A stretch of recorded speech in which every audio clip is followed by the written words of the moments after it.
What's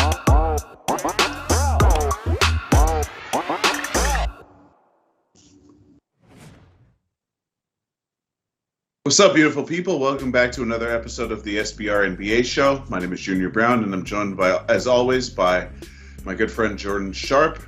Only 3 games on the slate yesterday. I'm happy with my results. Miami did what they were supposed to do. They almost let it slip in the third quarter, but they managed to pull through and cover the spread, even though they didn't win the game. Jordan, how'd you do last night? So it's a winning day for both of us. 2 1-0 days. Our first half over, in the Pacers and Jazz game cashed pretty easily. The wrong team won outright, and the wrong team had 60 points at halftime, but there was something I was right about. I was just wrong about who was going to beat. Pacers looked like they played a little defense last night. It was a little crazy to watch that game a little bit. Before I touch and finish on that game, I wish I would have tailed you on Miami. I think both those other games where the home teams were just, you could tell they were just overvalued, especially after Butler was announced out officially, and then that line sprung up. So, hopefully you got some good value on the Heat last night. And the Raptors, the Sixers definitely were getting overvalued comparatively to their last win. So the Raptors just continue to cover, continue to ruin people's days. And, I think we warned people yesterday, it's probably not going to be a spot. We weren't touching this game, I remember, but it was one of those where we were both kind of like, take the points. But the only thing that we're talking about last night is the absolute dance that Miles Turner and Rudy Gobert did yesterday during that game with all those ejections. I retweeted something that with a mashup of those two fighting with the scene from Titanic where Jack and Rose are dancing, and it's probably the funniest thing. I laughed way too hard at that. That's why I retweeted it. Once again, just another chapter in our running theory, and probably everybody else's, that the NBA has the fakest fighters in the entire world. A lot of fake tough guys in the NBA. I don't know about Miles because he's always kind of been like an emotional guy, but Rudy Gobert definitely is like that fake tough guy feel for sure. That was just the silliest thing I've seen on a basketball court in a while. They were just hugging each other and pretending like they were mad at each other. I understand like it gets intense in games like that when you're fighting for rebounds. You've been banging with a guy for 3 quarters, and it just like boils over. Like one guy just takes it a step too far. Like I've been there, like trust me. But that was just really funny to watch last night. I'm still laughing about it right now, just thinking about those two hugging each other and spinning around while the refs and like all these assistant coaches are running back down the court towards them after the play was blown dead. Anyways, though, 1-0 for that first half over though was nice. I felt good. I got another first half total here that we're going over with again today. So hopefully gonna spread that love around on Friday as well. Yeah, I'm not gonna go too long just because we got a lot of games to cover today. All I'll say is anyone who doubted what me and Jordan were saying, where NBA, I mean, first of all, not one punch was thrown, and they were both within arm's reach of each other. They could have thrown several punches, but they decided to do this weird tango. I'm going to say the only person who actually really legitimately looked like they wanted smoke was Joel Ingles. He was ready to throw. Yeah, he was ready to throw hands. Like Donovan Mitchell was doing the hold me back thing like 10 minutes after the fight had already de-escalated. Like everyone's holding Donovan Mitchell back for what? I don't know. Yeah. But Joe Ingles came in there with some fire. Joe Ingles is looking for people like, yo, I'm from Australia, son. I grew up with rattlesnakes in my backyard. Yeah. I'll get one of y'all. I'm just obviously just playing around. None of these people want to fight. Is the point that I'm trying to make. But enough about yesterday. Let's cash another set of tickets today. Whenever y'all are ready, let's roll. Love this first game, my guy. I love this game. Battle of the 2 greatest Murray State point guards of all time. I just can't. I can't wait for this game tonight for many reasons. But the main reason is this is my main play of the day. Speaking of first half overs, we're getting right to it today. For very simple reasons of, as you know, the Memphis defense is just atrocious right now. And without DeAndre Ayton, the Suns' interior defense is probably going to be pretty Olay tonight, if you know what I mean. Despite not having him, I think that, it's not like their offense is going to miss too many beats against this Grizzlies defense. And combine that with the fact that the Suns have the 3rd best, I think, road first half offense in the league right now. Granted, only a 3-game sample size, I know. But their pace also kind of quickens on the road too, which is a trend we saw last year with this Suns team, whereas they play super slow and try to grind you down at home. But they increased their pace a little bit last year on the road, and they're kind of doing that again. Wouldn't surprise me to see this game be a little bit faster early on, and the personnel issues and defensive issues included. I think we see a pretty high-scoring first half. I got it at 108.5. I've seen 109s now, so it is kind of starting to tick upward, as well as the total's gone up from 220, now up to 222. But I can't see any other situation where this game isn't high-scoring. There's just I know Dylan Brooks out tonight for the Grizzlies, a little injury management, so that kind of sucks because he just dominated his first game back. So a little bit depressing there, but still, the Grizzlies have the horses on the wings to get this done regardless. Just a little more Kyle Anderson, DeAnthony Melton, I think it's still going to be fun to watch. And plus, if you got Payne versus Ja at any time tonight, those two are just going to like go at it one-on-one. Like everybody else just move out of the way and go stand in the corner, because that's all I want to see tonight. And if that's the case too, I think you're going to see a lot of just, a lot of long, deep three balls trying to go into for tonight for this one. So over 108.5 first half, my official play for this one. Yeah, I might tell you on that. I'm just not 100% convinced by Phoenix, so I just want to see more. There are a couple of teams that have winning streaks where I'm like, okay, you've beaten really bad teams, which is what you're supposed to do. Congratulations. But first game of a 3-game road trip, a weird stretch where they play 4 out of 5 games on the road. I'm just not sure. I like your look, though. I might have to go digging into the numbers a little bit more, but I just don't have a look on this game because I bet on the Suns so much last year. I don't want to fall into the trap where I just blindly follow the same patterns just because it worked before. And I really don't think I have more than like one Phoenix bet on the season. So the only thing I can add to what you said is that without DeAndre Ayton, you're going to see Phoenix probably shoot way more threes than usual because they're a terrible rebounding team. Even with DeAndre Ayton in the lineup, they are not a good rebounding team. And this year, I'm not going to say they've regressed because that's the wrong language. I'm going to say they've seemed to have made a conscious decision to just shoot way less threes because they're attempting like a good 6-7 less threes a game than they did last year, which on the season last year, they took the 15th most threes. Now they're 3rd from bottom in three-point attempts and 5th from bottom in makes. But they're number 1 in the league in overall field goal percentage. So I'm still trying to figure out what does all of this mean. That's the most long-winded answer that I could possibly give just to say I have no play on this game, although I'm considering tailing Jordan. So with that said, let's go into this next game. Pretty interesting game as well. You got the Mavs visiting the Spurs. This is another case of I don't have action on this game for the simple fact that I kind of don't know who these teams are. Like me personally, I see the Mavericks record, but I've also watched them play.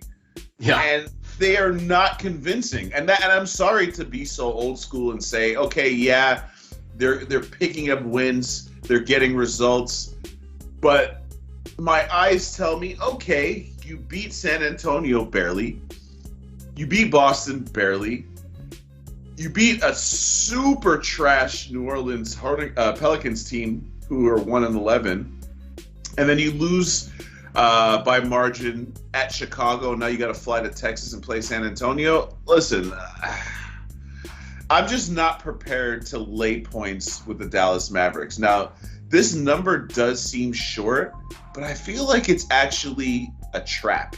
Like it's like, when you're looking to bet on the home team and you get them at -2.5, you're like, yes, I got that sweet spot. That you don't really usually get the home team at -2.5 though, do you? And if you do, it's juiced to like ridiculous proportions where the break-even percentage becomes kind of all out of whack. So I look at this game, my eyes said, oh shit, Dallas -2.5. Look, that's a lock.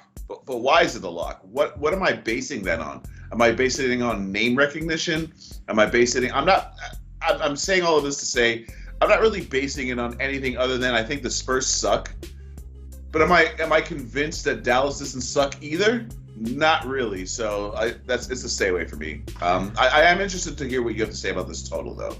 I'm close. I'm close on this game for several reasons. I think the dogs and the under both have a lot of value because it seems like just everybody and their mom is on Dallas in the over tonight. Like it's just going to be that easy. Exactly. I don't know. I have no idea. I have no idea why Dallas is getting like 9 out of every 10 bets on this game. But I mean, it's exactly something you just mentioned, and I'm glad you said it because it's the record. People just look at 7-4 and they're like, oh, they're awesome. They're 7-4. They've won 7 of 11 games.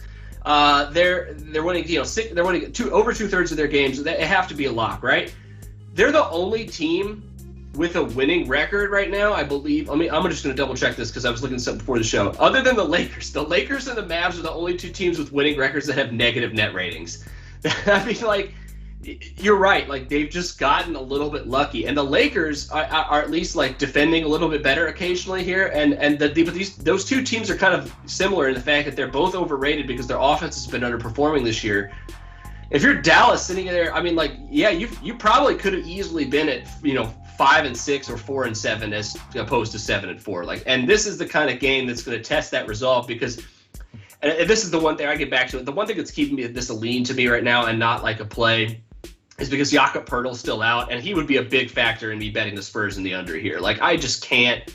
Like, he's putting up such great value for this team that he's probably been either their second or maybe third best player, depending on how you look at it this year. Like that, like Derek White, DeJounte Murray, and Keldon are all 3 like extremely good, and they obviously got a lot of horses off the bench too that have been playing really well, but. Jakob Poeltl does everything for this team on both ends of the court, and he's been taking on more of an before he got COVID, he was taking on a lot more of the offense and giving them those easy buckets that they desperately need. And now, like, they become a little bit more of an outside in team as opposed to inside out.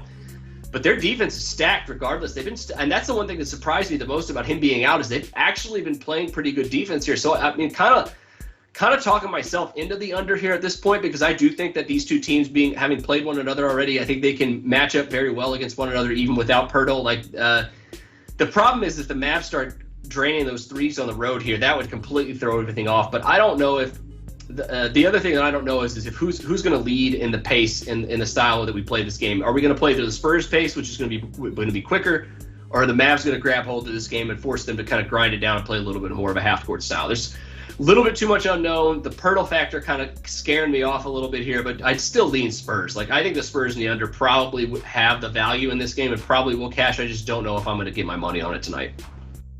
Yeah, like I said, I mean, this is just going to seem like I'm being Captain Obvious here. If I don't see an advantage, I'm not betting it.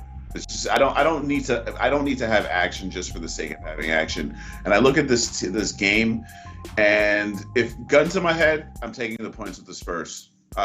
You ask me why? I think that Dallas is overvalued. The line is very sharp. That's the only thing I can say. Yep. And if I did take San Antonio, I would take them on the money line because I think that is closer to a 50-50 proposition than the line being offered, which means I'm getting value. But again, I do that with your money. I wouldn't do it with my money. You know what I mean? So fair enough. That's kind of where I stand on that. So unless you have anything else to add, let's just kind of move on to the next game. Yep, let's do it. I'm interested to see what you have to say that's this game because I don't have a play on it, but it's kind of one thing where I keep looking at it and me, like I don't necessarily look at records, especially early in this year. I just look at advanced metrics. I look at offensive rating, I look at defensive rating, I look at the net rating that's based on the calculating between the difference between those two. Look at the effective field goal percentage and pace. Like that's all I do to handicap games. Don't even worry about the record. Before I even look at the spread, I look at the stats and kind of figure out, okay, and I think you do this too. I think a lot of handicappers do this. Just figure out what I think the line should be, right? Like what's a fair value for the way that these 2 teams so far have started the year for the first, like, we'll call it 15-ish% of the year, right? So it's pretty stout sample size, right? And if you just look at what these 2 teams have done, even without like the injury situation, like take away that Michael Porter Jr. is not going to play and the Nuggets are still missing their best, if not their second, like 2A best player in Jamal Murray. And then look at the way the Hawks have been playing. And you think the Hawks would just like be missing everybody and that things have just completely turned around. Whereas you look at the Nuggets, you're like, oh, actually they're playing pretty damn well. And now you're telling me that they're only 4-point favorites at home here against a team that's defense has just looked absolute trash. I mean, I know that Denver hasn't necessarily been this offensive juggernaut this year, but they get it done when they need to get it done, and they have the guys to step up. Will Barton, a perfect example from 2 nights ago, and probably going to be another great example here tonight because, I mean, I think Hunter and Bogdanovich still questionable from the last I saw. If Hunter doesn't play, who the hell is guarding Will Barton tonight? Who the hell is going to prevent Will Barton from going for 30 on this Hawks defense? Like, I keep coming back to the Nuggets. It feels a little too easy though. Atlanta's kind of one of those teams like Memphis where I'm looking at them and I'm like, you got to turn it around on defense like eventually, right? Like you can't be this bad. You can't have regressed this horribly from the end of last year. Your personnel basically didn't change at all for both of those teams, right?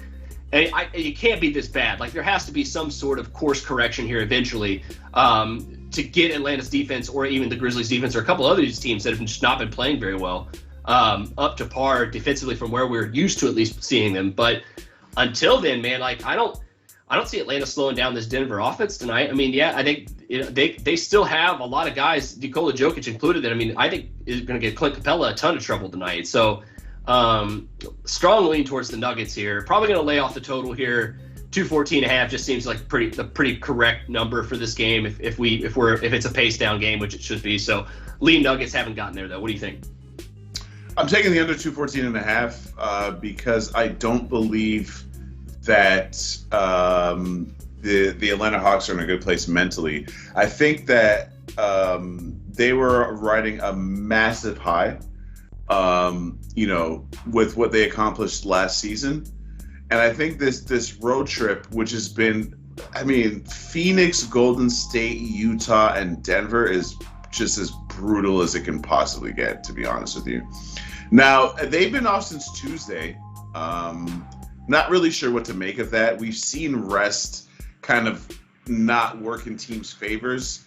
Back-to-back games at altitude, but they've been able to practice at altitude for a couple of days, so I don't think that should bother them. I think, honestly, this road trip is like a punt. Like, they're going to punt this road trip, go back home on Sunday, have a chance to stay in the game possibly with Milwaukee, even though Milwaukee's obviously improved a little bit. And then they've got a little bit of a better run where they go Orlando, Boston is not going to be easy, Charlotte, Oklahoma City, San Antonio, Memphis. Like, they can win a bunch of those games. I think they get home, get some practice under their belt, and recalibrate and try to make a push from there.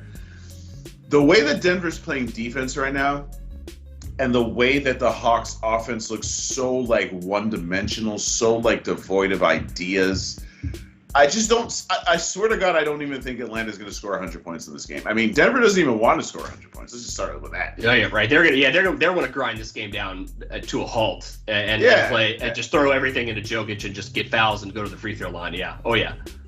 I mean, that's the game that I see. This game is going to be played at walking speed. This game is the what the Hawks do on offense. It's good when it's clicking, but I think the way that Denver's so locked in on defense from every single member of their team, I don't really see how the Hawks score more than 105 points here. I really actually don't. I think the final score of this game is going to be something like 107-101 Denver, something to that effect. And Jordan, you already know my process of going through these totals. I always try to handicap and just figure out what I think the team total is going to be and kind of go from there. Yep. I see a 108, 101, 107, 101 game, but under the 214.5, I think comfortably. Denver has really, really been putting the clamps down on teams that are much better than this Hawks team. They held the Pacers to 98. Well, they're not better than the Hawks, but they held the Pacers to 98, the Heat to 96. They've held Dallas to 75. I mean, their defense is a real deal. Their defense is a real deal, and I think that their style of play with all the personnel that they're missing, first of all, they don't want to get into a track meet even when they're 100% healthy. They want that's going to be even more exacerbated that they can't get up and down the floor just due to the lack of bodies. So I think it's going to be an even slower than normal pace game. I think the Hawks right now mentally, they're very, very fragile, and this game could turn, and I don't see them coming back. I think Denver leads from beginning to end, and I hate using the word lock, but I feel like this under is as close to a lock as I felt in a while. So that's what I'm riding with.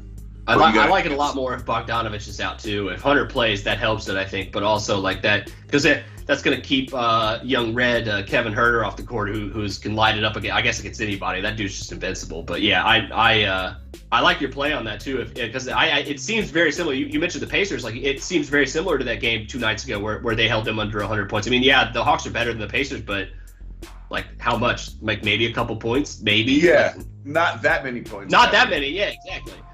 So, with that, unless you got anything else, let's hit the next game. Let's keep it rolling. Game of the night, baby.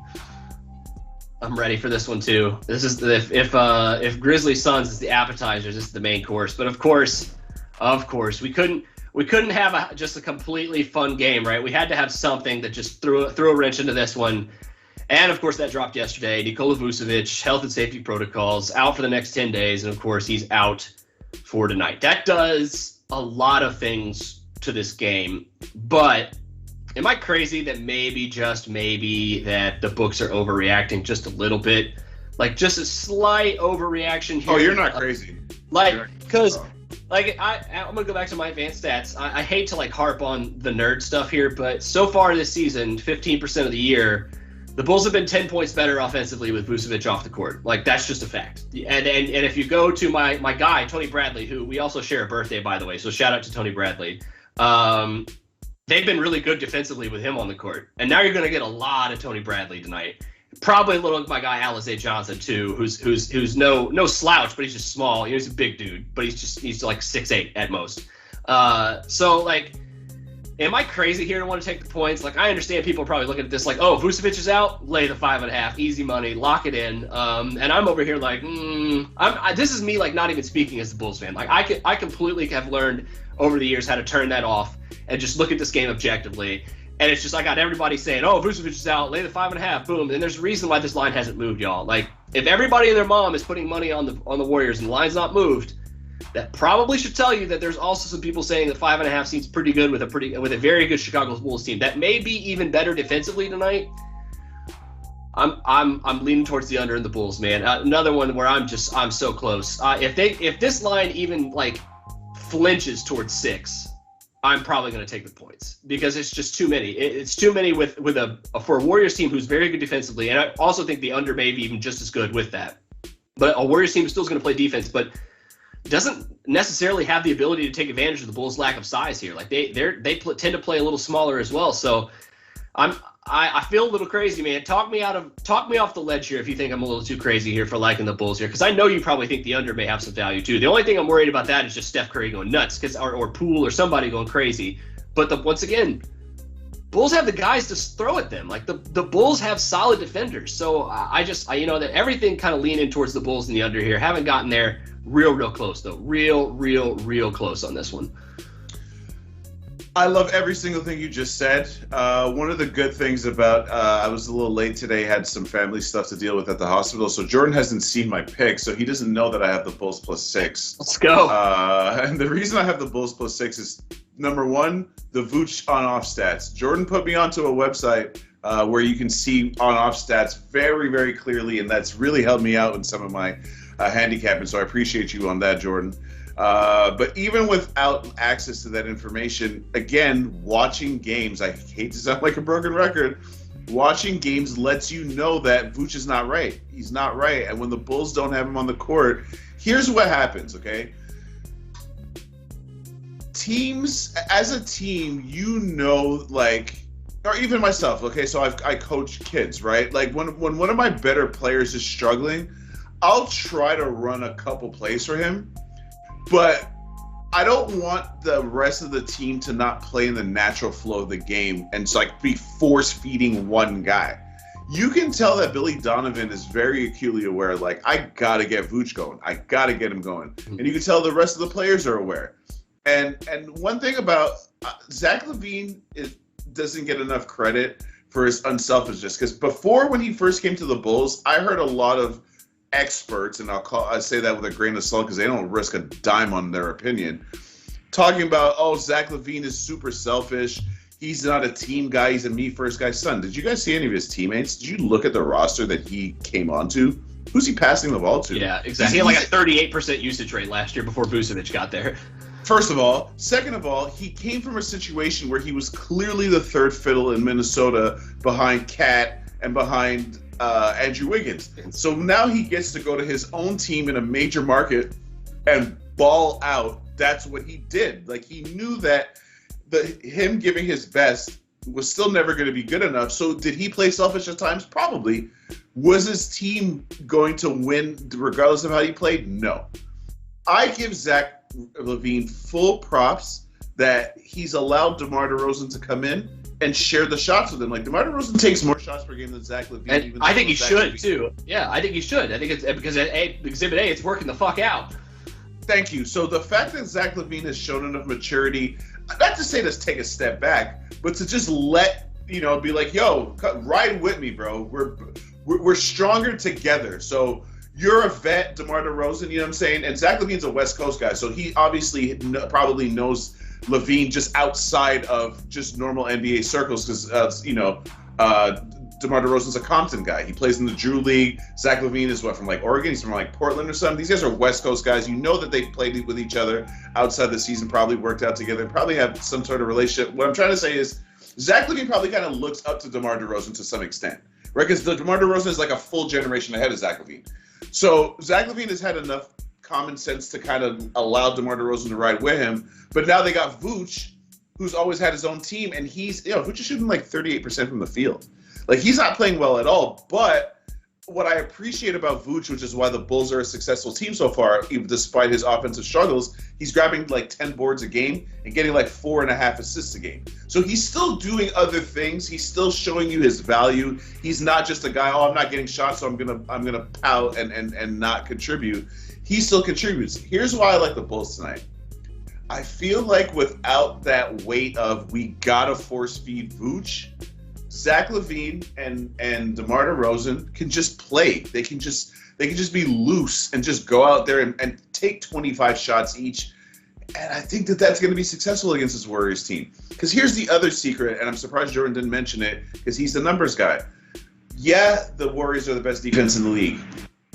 Yeah, the Bulls are like the 6th best defense in the league. But guess what? Also, yes, the Bulls are tied for first place in the Eastern Conference with the Wizards. Yes, the Warriors are the best team in the West and the entire NBA at 10-1. But you know what else they have in common? They're both bottom 5 in strength of schedule. The Warriors have played the easy schedule in the league. The Bulls have played like the 4th or 5th easiest schedule in the league. So I feel like some of those statistics are a little bit inflated, to be honest with you. And I think that to say that Golden State is clearly 2 possessions better than this Bulls roster, the way that they've gelled, the way that they play, just everything about them, I think they could just hang around.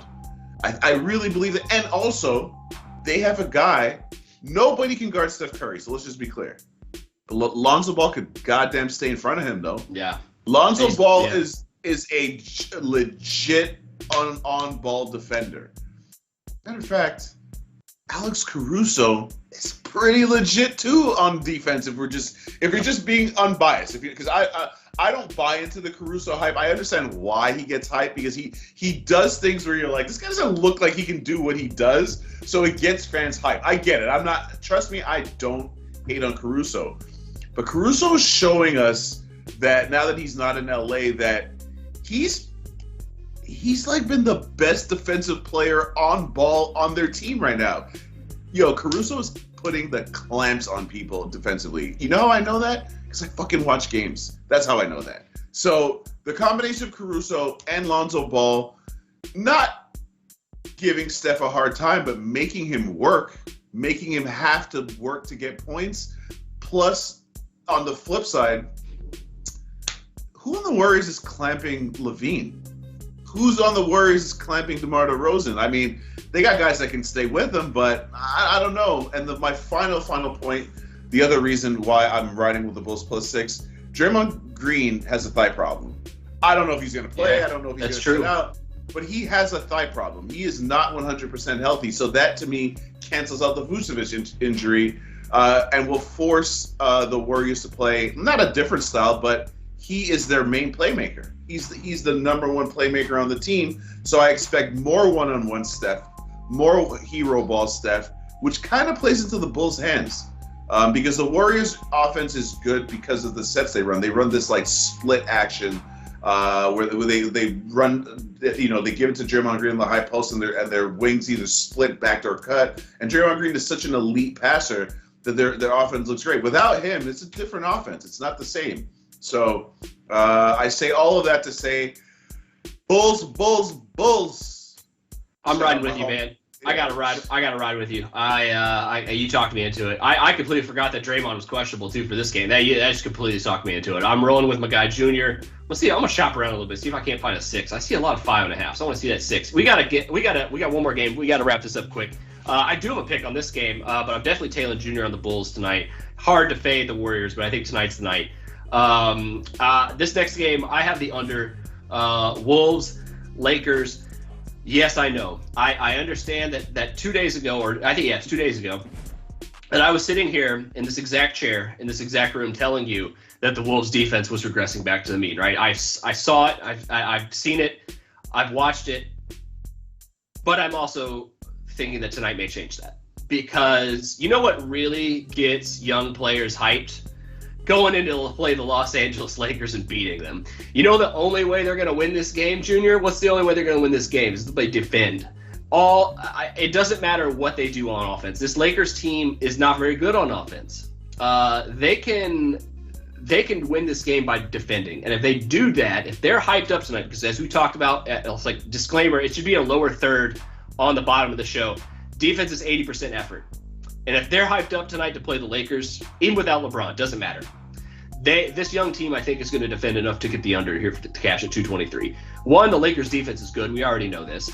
And I think they're good enough to kind of identify that Minnesota's been very top-heavy offensively so far. And if they can just slow down one or two of those guys, namely Anthony Edwards, who's been playing out his mind lately, they can keep this team under 105 points pretty easily. I think if you're the Lakers, you're kind of thinking of this game like, all we got to do is slow these young guys down, not let them get out and run too much and force us to play from behind.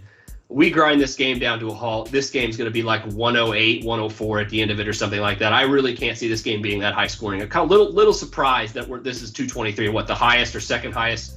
No, it's tied for the second highest. New York and Charlotte's just a little bit higher. But yeah, it's right up there with one of the highest totals of the night. And it's one of those 220 totals where I'm like, this is the one where I could easily see go under and only have 210 or 215 points scored. So I got the under here. What do you got on this one, Junior? We got to wrap up here pretty soon. Yeah, I don't have a look on this game, but the under is definitely interesting. This line is so goddamn suspicious. The Lakers are -2, 2.5. What is it? Did a bunch of players die? Like what's going on? Like I don't get it. Like I understand they have a laundry list of injuries. I get that, but the Wolves suck right now. I'm going to say this, though. The reason why I think what you're saying has a lot of weight is just the personalities on the Wolves. Do you see that clip of Anthony Edwards walking by Steph and like, yo, I'm about to drop 50, son? Yeah. I like that. I love that. If he hadn't missed 3 free throws, he would have had 50. Instead, he had 48. So I love it. And he came out gunning like that. He took 27 shots and shot 60% from the field on them 27 shots. So I think that he comes into this game tonight talking about bright lights, big city. Because, no disrespect to the Minnesota fans, he lives in goddamn Minnesota, okay? You know where Anthony Edwards is from? He's from Atlanta, sir.